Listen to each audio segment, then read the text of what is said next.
Army chief general Qamar Javed Bajwa की काबुल में अफगान सदर अशरफ गनी से मुलाकात। अफगान मीडिया के मुताबिक मुलाकात में अमन और अमान के सूरत हाल पर तबादला ख्याल किया गया। DGISI भी आर्मी चीफ के हमरा काबुल का दौरा कर रहे हैं।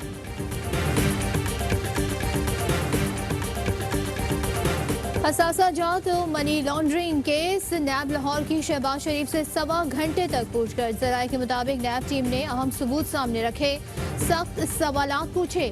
शहबाज शरीफ मुतादिद सवालात पर चंद एक के जवाब दे सके। कहते रहे, एक धेले की करप्शन नहीं की, मैंने अपनी अहलिया को गिफ्ट दिए। दौरान इन्वेस्टिगेशन शहबाज शरीफ ने कैमरा हटाने का मुतालबा किया। नैब टीम ने शहबाज शरीफ के जवाब का जायजा लेना शुरू कर दिया। मुतमईन न होने पर दोबारा शहबाज शरीफ को तलब किया जा सकता है।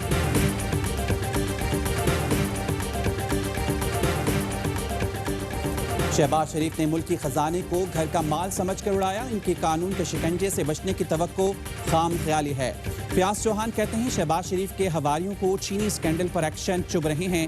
शाहिद खाकान अब्बासी, एहसन इकबाल, राना सनाउल्लाह और दीगर को अंजाम नजर आ रहा है। पेशी पर लीगी कारकुनान को बुलाने पर तर्जुमान पंजाब हुकूमत का कहना है, नैब पर दबाव बढ़ाने के लिए कारकुनों को खतरे में डाला गया। तय हो गया है, पाकिस्तान और करप्शन साथ नहीं चल सकते। शहजाद अकबर साहब इस बात पर रोशनी डालेंगे कि वज़ीर आज़म को प्रोब क्यों नहीं किया गया, वज़ीर आज़म को सवालनामा क्यों नहीं पूछा गया। वज़ीर आला सिंध से तो आप सवाल पूछ सकते हैं, क्या वज़ीर आज़म पाकिस्तान कानून से बालातर है? सिंध के वज़रा की विफाक पर गोलाबारी। मुर्तज़ा बहाव कहते हैं, कमीशन रिपोर्ट में वज़ीर आज़म के किरदार का कोई जिक्र नहीं।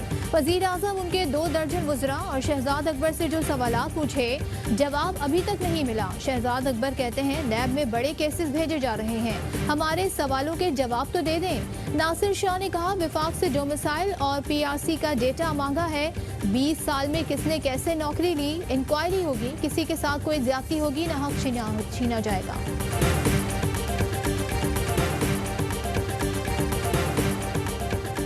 सिंध असम्बली इजलास में 55 साल से ज़ायद उम्र के अफराद को शिरकत न करने की इजाज़त दी जाए। वज़ीर सेहत का स्पीकर को खत, सिफारिश पर अमल हुआ तो 40 अरकान शिरकत नहीं कर सकेंगे।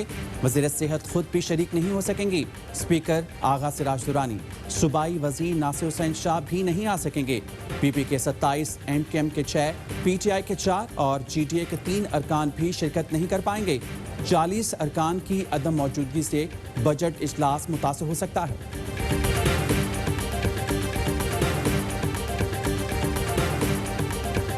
आज के दिन के अंदर जो पॉजिटिव केसेस आए हैं वो 1916। Total number of death confirm जो हैं वो 773। पिछले 24 घंटे में 48 लोग अपनी जान की बाजी हार बैठे।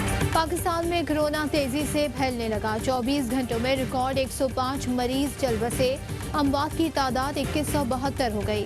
मजीद 4646 केसेस रिपोर्ट। 71127 मरीज जेर इलाज। वजीर सेहत यास्मीन राशिद ने बताया, पंजाब में आज 1916 नए केसेस सामने आए हैं। एहतियात ही कोरोना वायरस से निजात का वाहिद हल है।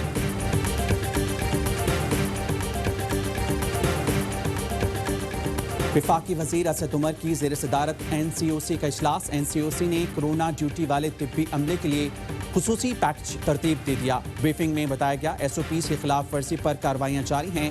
पंजाब में 769 दुकानों, 776 गाड़ियों को जुर्माने किए गए। सिंध में भी मुख्तलिफ दुकानों और मुसाफिर गाड़ियों के खिलाफ कार्रवाई की गई। इस्लामाबाद में 101 खिलाफ वर्जियाँ सामने आईं। कार इस्तेमाल करें, नींद पूरी करें ताकि आपका इम्यून सिस्टम ठीक रहे। going to give you antioxidants जो आपकी इम्यूनिटी को बिल्ड करें। सबसे जो अच्छा मीट है वो फिश मीट, व्हाइट मीट और देसी मुर्गे का मीट। कोरोना वायरस दुनिया भर का मसला। जब तक वैक्सीन नहीं आ जाती, इसी के साथ जीना है। कोरोना से मुकाबला करने के लिए क़ुव्वत मुदाफ़ियत को बढ़ाना है। डॉक्टर्स कहते हैं, ठंडी मीठी चीज़ों से परहेज करें, ताज़ा सब्जियां और फल खाएं, मछली और देसी मुर्गी खाएं, गाय का गोश्त कम इस्तेमाल करें। माहिरीन का मशवरा है, विटामिन C और E से भरपूर आम और आड़ू ज़रूर खाएं। निहाल मुँह, नीम गर्म पानी पीना और हर हाल में वर्जिश भी ज़रूरी करार। चेयरमैन नैब की ज़ेर सदारत एग्जेक्टिव बोर्ड का इजलास। डॉक्टर जफर मिर्जा के खिलाफ भी शिकायत की तस्दीक की मंजूरी। साबिक वफाकी वज़ीर आमिर महमूद कियानी के खिलाफ इंक्वायरी की मंजूरी दी गई। सिविल एविएशन के अफसरान, एहलकार और CTA अफसरान के खिलाफ भी इंक्वायरी की मंजूरी।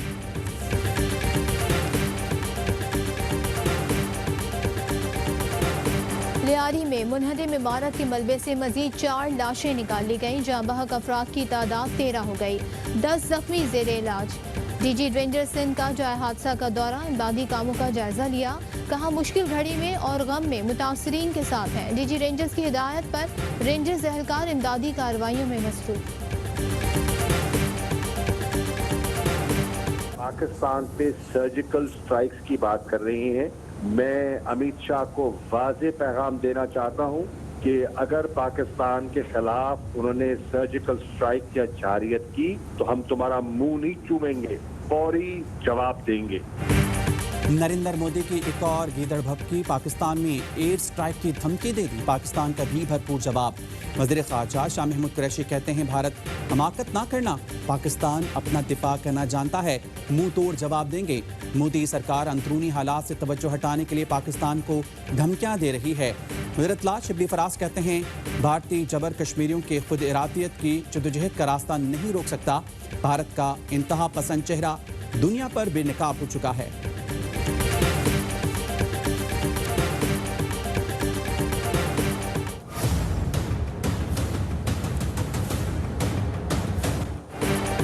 यूनाइटेड प्रेस इंटरनेशनल ने मोदी को हिटलर से तशबीह दे दी। यूपीआई का कहना है कि नरेंद्र मोदी ने इमरान खान की अमन की ख्वाहिश को संजीदा ना लिया, अमन की जानिब बढ़ने के बजाय एलओसी पर कशीदगी बढ़ा दी। कंट्रोल लाइन पर जारहाना पेट्रोलिंग जंग छेड़ने का बहाना है। हिटलर ने जो चेकोस्लोवाकिया के साथ किया वही मोदी मकबूजा कश्मीर में कर रहा है। भारत में मुसलमानों के खिलाफ घिनौनी मुहिम उरूज पर है। भारत में मुसलमानों के खिलाफ जारहियत को रोका जाए। कौमी क्रिकेट टीम का दौरा इंग्लैंड, पीसीबी ने यूनुस खान को बैटिंग कोच मुकर्रर कर दिया। Mushtaq Ahmed spin bowling coach की जिम्मेदारी निभाएंगे। यूनुस खान कहते हैं इंग्लैंड का दौरा मुश्किल होता है, लोगों को और मुझे बहुत उम्मीदें हैं, मुश्किल दौरे पर मौका मिलना एजाज की बात है।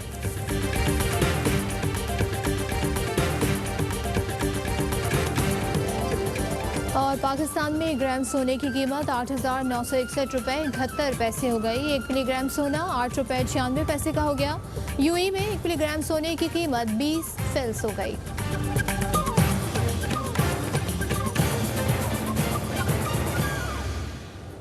अस्सलाम वालेकुम, ARY न्यूज़ के साथ मैं हूं मोहम्मद खालिद। मैं हूं सदफ अब्दुल जब्बार। हेडलाइंस आपने जानी, खबरों की डिटेल शामिल करेंगे इस ब्रेक के बाद।